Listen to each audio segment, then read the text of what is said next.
Today, we are diving into one of the most powerful, really powerful secrets in product management, using the cost of delay.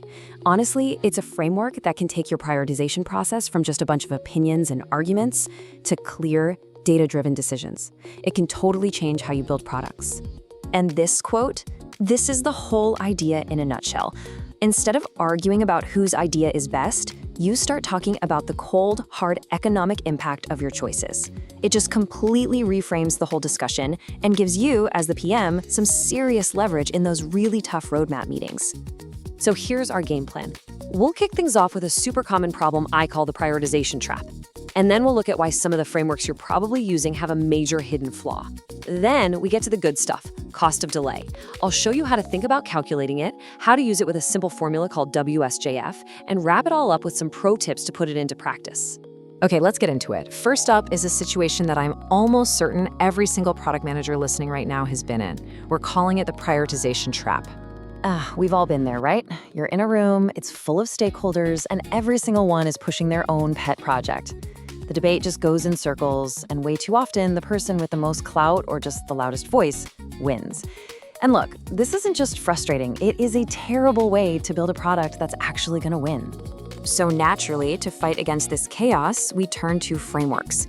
But as you're about to see, a lot of the really popular ones have a hidden and pretty critical flaw. Now, don't get me wrong, the RICE framework is a fantastic tool. It's a great starting point for getting a sense of a feature's potential. It makes us think about reach, impact, confidence, all weighed against the effort it's gonna take. It's solid. And hey, who doesn't love a good 2x2 matrix? The value versus effort matrix is just brilliant because it's so simple and lets everyone in the room see at a glance what's a quick win, what's a huge project, and, what we should probably just not even bother with. But here's the catch. Both of these frameworks, as useful as they are, they treat time as an output, the E for effort, not as a direct cost itself. They don't force you to ask the single most important question. What is the actual financial hit we take by waiting? And that is what brings us to the secret weapon that top product teams use, the cost of delay. To put it simply, cost of delay, or code for short, is the money you're losing for every single week or month that a feature isn't out there, in your customer's hands. It's all about making time tangible, putting a real dollar value on urgency. This is how you find out if you're just leaving cash on the table right this second. So what makes up this cost? Well, it's not just about direct revenue. It's also about the risks that come with waiting, like a competitor beating you to the punch and grabbing market share you'll never get back. And maybe most importantly, it's about the impact on your users. Will delaying this feature cause people to leave? Will it hurt satisfaction? All these things add up to the total cost of delay. Okay, I can hear you thinking, this sounds complicated, but it really doesn't have to be. Let's walk through a pretty simple way to think about doing the calculation. You can start by just estimating the total value you think a feature will bring in each week or month. Then you gotta think about urgency. Is this, say, a feature for the holiday shopping season? If you miss that window, poof, the value is gone. Or maybe a competitor is about to launch something similar. The value decays really fast. The value you lose over that period of time, that's your cost of delay. It's about getting a directional guess, not a perfect to-the-penny number.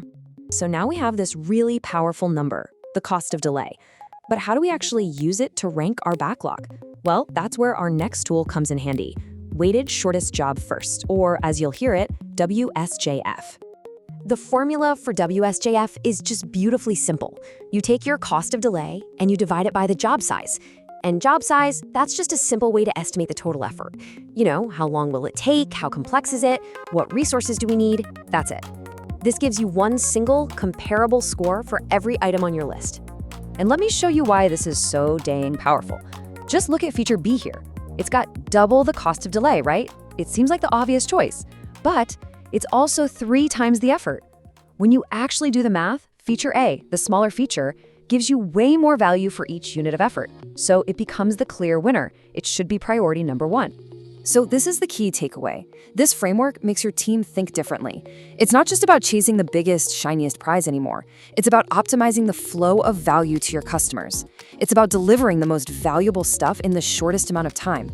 It's all about speed and impact, working together. Of course, knowing the theory is one thing. Actually putting it into practice without tripping up is a whole other story.